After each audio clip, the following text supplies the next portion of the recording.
Baik pemirsa, sudah bersama saya Dr. Nura Sujat. Beliau adalah Kepala IGD Rumah Sakit Bung Karno. Dokter, apa kabar? Baik, Alhamdulillah. Alhamdulillah. Dokter, bisa dijelaskan bagaimana sih alur vaksinasi di Rumah Sakit Bung Karno ini? Oh iya, ya.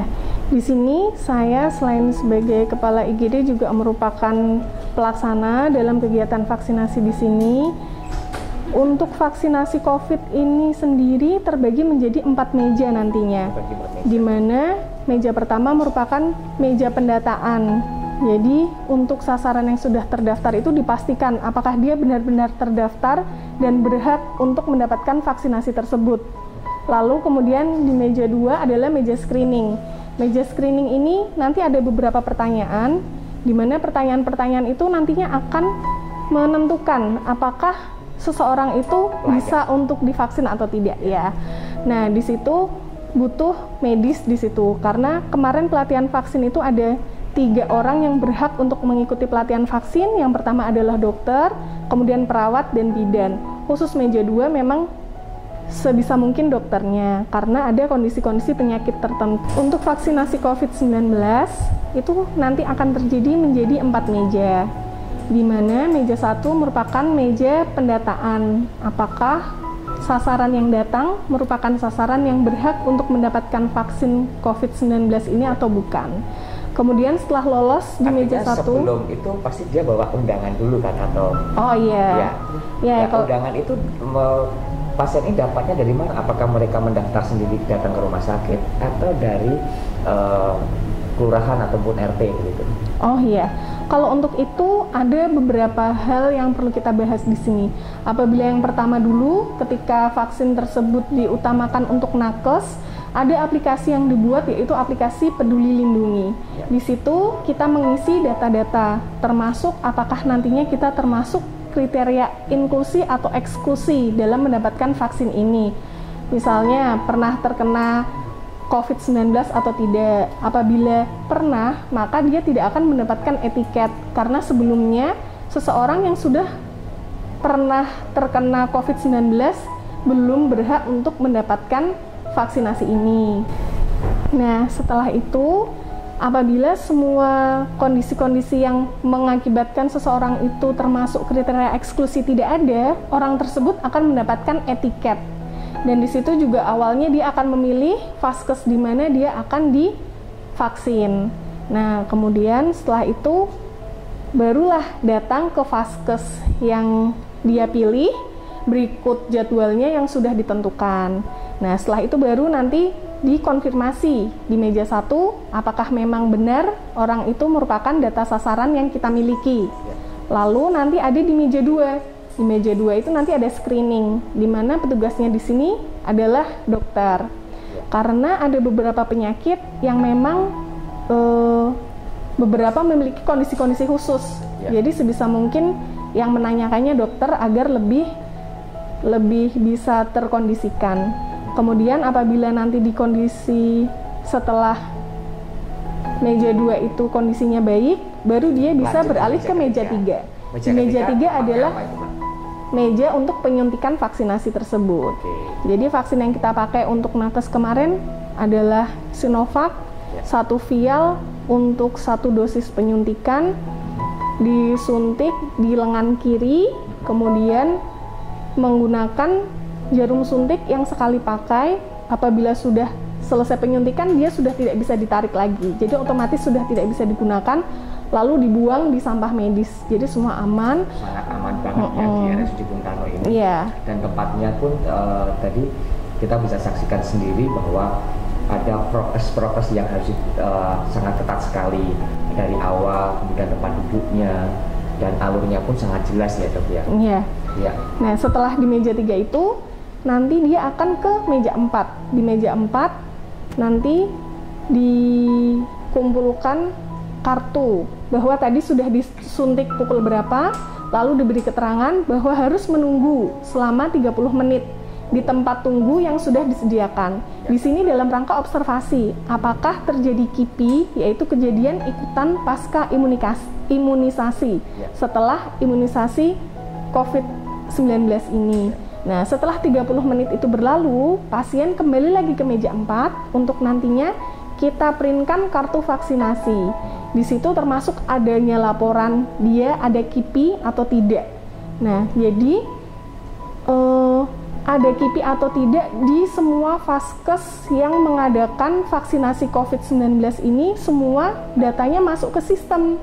Jadi kenapa akhirnya banyak rekomendasi-rekomendasi yang diubah? Mungkin salah satunya juga karena itu.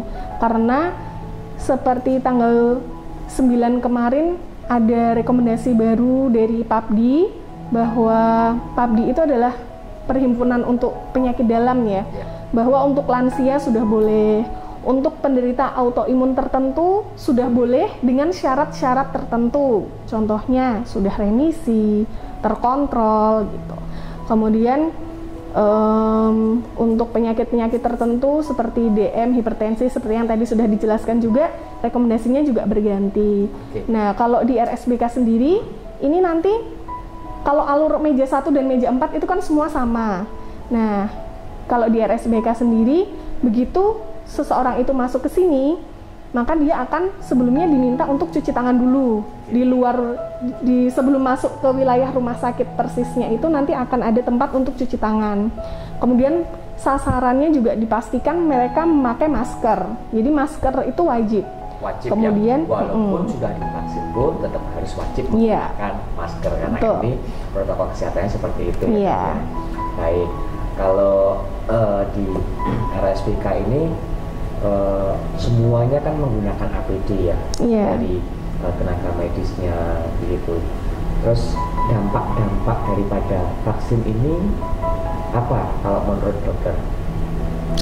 Ya, kalau kenapa vaksinasi ini juga aman bagi sasaran maupun petugas, karena kami juga memakai APD seperti gaun yang saat ini kami pakai untuk petugas vaksin, memakai gaun seperti ini, kemudian memakai masker, face shield, dan untuk sarung tangan nanti ada di meja 3 untuk meja penyuntikan, di mana satu orang itu satu sarung tangan.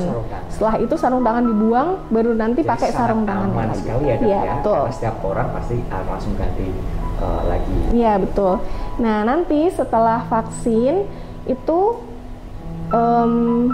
seseorang itu kan diobservasi 30 menit. Sejauh ini kalau di Rumah Sakit Bung Karno, kejadian setelah imunisasi yang terjadi itu tidak ada yang berarti. Beberapa merasa pegal di lengan yang disuntik, kemudian justru kayak mengantuk, lapar gitu. Nah, kalau dari kondisi masing-masing ya, ya. Tuh. Kalau secara teorinya, penelitian-penelitian yang sebelumnya yang terdata itu tidak ada reaksi yang berbahaya terhadap manusia untuk vaksin yang sekarang ini beredar ya. Tapi bagaimana dengan seseorang yang mempunyai alergi nih, dok? Kemudian menjadi kayak biduran begitu di kulit, itu seperti apa, dok? Ya, jadi untuk reaksi alergi sendiri, kalau seseorang itu memiliki alergi, maka seseorang itu akan diminta untuk lebih memperhatikan ketika kondisinya dia setelah vaksin itu, waktu observasi, ketika ada sesuatu dia tidak sanggup menuju ke meja 4, dia bisa angkat tangan atau memanggil.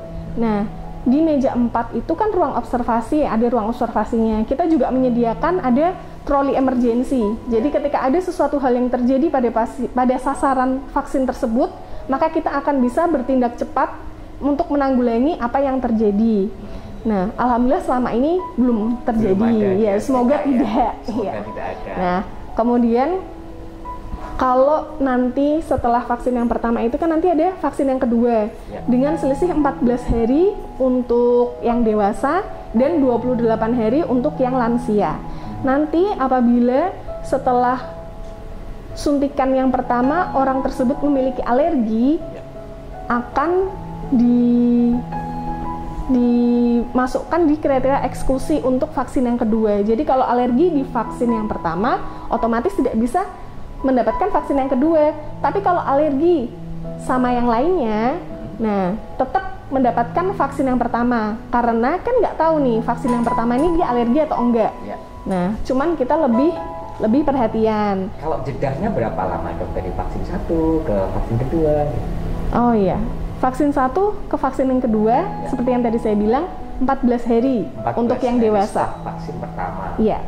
Okay. Kalau untuk yang lansia 28 hari, itu jarak lansia, waktu minimal. 28 hari. Kalau yang 14 hari untuk yang dewasa kecuali lansia. Jadi batasannya dewasa sampai lansia itu umurnya berapa? Lebih dari 18 tahun sampai kurang dari 60 tahun. Kurang dari 60 tahun. 60 tahun lebih berarti 28 hari ya. Iya. Baik. Itu batas waktu minimal ya. Jadi kalau misalnya waktu setelah 14 hari atau 28 hari itu merasa badannya agak ngereges-ngereges atau agak-agak pilek atau batu, itu maka ditunda pemberian vaksinnya karena dinilai orang tersebut kurang fit. Dan harus kabarin dokternya ya. Iya. Segera datang ke rumah sakit segera ditangani ya dok ya. Iya. Iya. Terus kalau tadi yang masalah sasaran itu untuk lansia ini udah tidak pakai peduli lindungi lagi. Mungkin di beberapa kota tidak sama. Kalau untuk di Solo sendiri hari ini pertama melakukan vaksinasi untuk lansia, maka sebelumnya Pemkot Solo itu menyebarkan link di mana orang lansia yang berdomisili di Solo dan ber-KTP Solo bisa mengisi link tersebut untuk nanti didistribusikan di vaskes sesuai dengan tempat tinggalnya agar bisa mendapatkan vaksin. Jadi tidak memakai peduli lindungi lagi. Beberapa nakes yang kemarin setelah keluar rekomendasi baru bahwa yang tadinya eksklusi juga akhirnya bisa mendapatkan vaksin, itu juga sudah tidak melalui peduli lindungi lagi.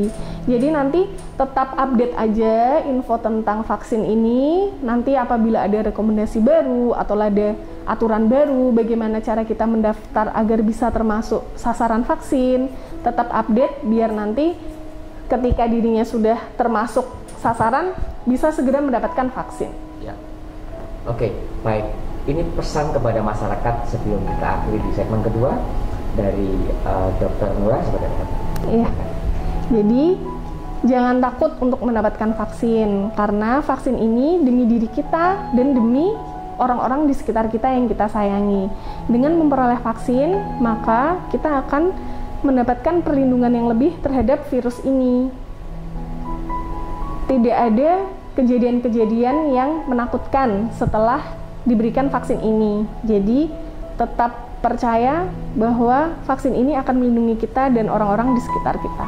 Baik, terima kasih Dr. Nura. Ngomong-ngomong sudah divaksin belum nih? Sudah dong. Sudah dong, ya. Oke. Baik pemirsa, kita akan lanjut di segmen ketiga. Kita akan membahas tentang keamanan di rumah sakit. Kita tidak berikut ini.